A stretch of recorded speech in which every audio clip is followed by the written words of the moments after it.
Gasoline is a fossil fuel. Let's face it, when the oil is gone from the earth, it's gone. We don't have thousands of years for plants to biodegrade into usable fuel. It's that inspiration that drives the Biochemical Technologies class at the LISD Tech Center to find alternative ways to fuel our lives. Students spend about 4 weeks in our bioenergy or biofuels unit. There's kind of 3 parts to it, and one of them is the Biodiesel project. So the Biodiesel project, we take used vegetable oil from our culinary arts program.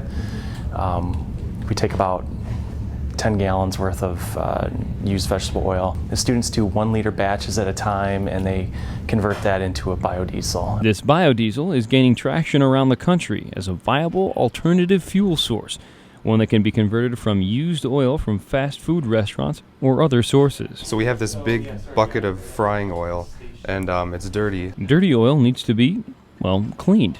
But first it must be separated into its component parts, and that requires something a little bit more intense than a strainer. The methanol separated the glycerol, and the potassium hydroxide was kind of like a catalyst to speed up the reaction. Basically breaks down the triglyceride molecule into basically just fat and then glycerol. The methanol was breaking the hydrogen bonds and the carbon bonds. It was separating different parts of the molecule so we can get the energy part, and then we can get this glycerol.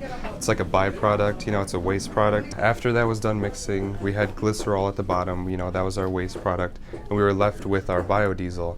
So after that, we had to clean it. It's really dirty. There's still some potassium hydroxide. There's still some glycerol left in it. Put water on top of it several times in order to remove all the soap, all the byproducts of it. We filtered it through the bottles, and then we took RO water and we sprayed around the rim and in the middle to let the water go through, because water and oil are separate from each other. The water would go through, it would trap all of the extra glycerol, the extra potassium hydroxide. It would settle at the bottom. Then we would unscrew the bottom, we would let the waste out. And we did that process maybe 5 or 6 times. The water gets mixed with the oil, and that takes several days for it to settle out because it forms chemical bonds that are very weak, but they still take a while to break down. We had to do these titrations to figure out how much of the catalyst. That was pretty difficult. We found that it was pretty hard to find the exact amount. That precise amount is very important. Too little of that catalyst, or too much, and the process won't work to the right consistency, and the fuel will be much less compatible. In the end, the final product is worth the effort. You pretty much end up with just pure biodiesel, which you can put straight into an engine. We have a small 6-horse diesel engine that they use to take the final fuel, and they burn it in to just show that they've made a biofuel. And ultimately we want to use that in the buses at the end of the school year. The funnest part was when it ran. It smelled like McDonald's. It smelled like you were grilling burgers. When it burned, it was kind of cool to see that the work that we put into it, it was actually working. We did this in a lab. Seeing an actual engine running on it was pretty cool. The hardest part was probably getting it to be clean. If air got back inside, it would go back through it, and then you'd have to wait a few more days for it all to settle. So it was kind of hard. It took a lot of time. It's time well spent. The students were rewarded for their patience and process as a number of groups had working biodiesel from their labs. But that wasn't the only way they attempted to make alternative fuels. There's a whole different process called cellulosic ethanol. It is predicted to have a favorable greenhouse gas profile, alleviate dependence on foreign oil, compensate for decreasing worldwide petroleum reserves, and provide an economic boost to rural communities. One project utilizes corn that's been grown out at the LISD Center for Sustainable Future.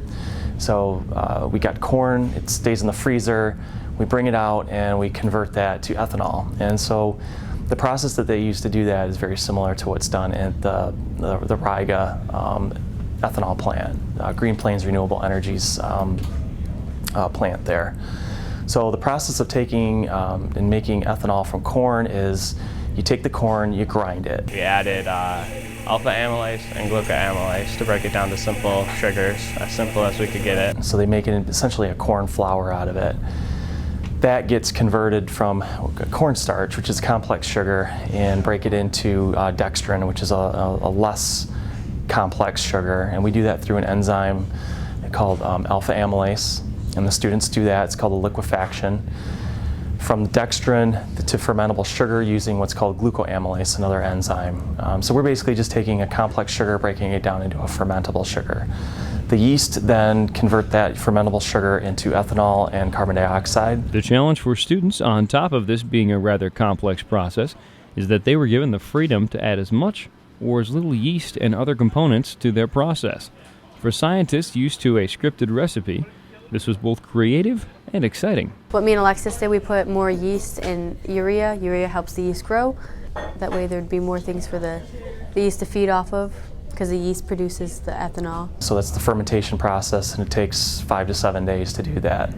All along the way, the students are taking samples of their fermentation and running it through our high-performance liquid chromatography instrument, or HPLC for short. It measures the amount of lactic acid you have in there, the amount of ethanol, glycerin, and how much bacteria is growing in there, because at the beginning there's not going to really be a lot of bacteria, and near the end there's going to be a little bit more. So they get essentially a profile view of what their experiment is doing. Like during the process of making the corn ethanol, they had to check yeast health. Yeah, so they're using methylene blue and actually analyzing the yeast under the microscope. They were doing cell counts to check on the health of their fermentation. They were checking what's called bricks, which they actually looks like I always say like the pirate scope. They're holding up to their eye, and it's called a refractometer, and that's a way to quickly measure the amount of fermentable sugar in a fermentation for the yeast to use. While corn may be the most widely used and best known source for ethanol for fuel, the biochemical technology students were able to explore multiple other potential sources using recycled materials in a process called cellulosic ethanol. The students are also looking at what's called a second generation biofuel, which is the conversion of biomass to ethanol from waste biomass like sawdust, paper, algae, so just a variety of different sources. Those types of biomass, which is one of the primary types of molecules in plants, which is called cellulose. And cellulose is a pretty hard molecule to be broken down into sugar. Cellulose essentially is a long chain of glucose molecules. Glucose can be used by the yeast, cellulose cannot. So we have to use enzymes to break that down. Right now, commercially, it's rather expensive, but the cost is coming down. And matter of fact, the first cellulosic ethanol plant in the United States is going to be built in Iowa, and I think it's supposed to set to open this year. So it's pretty exciting. So students are actually doing a project that is literally cutting edge in the area of bioenergy.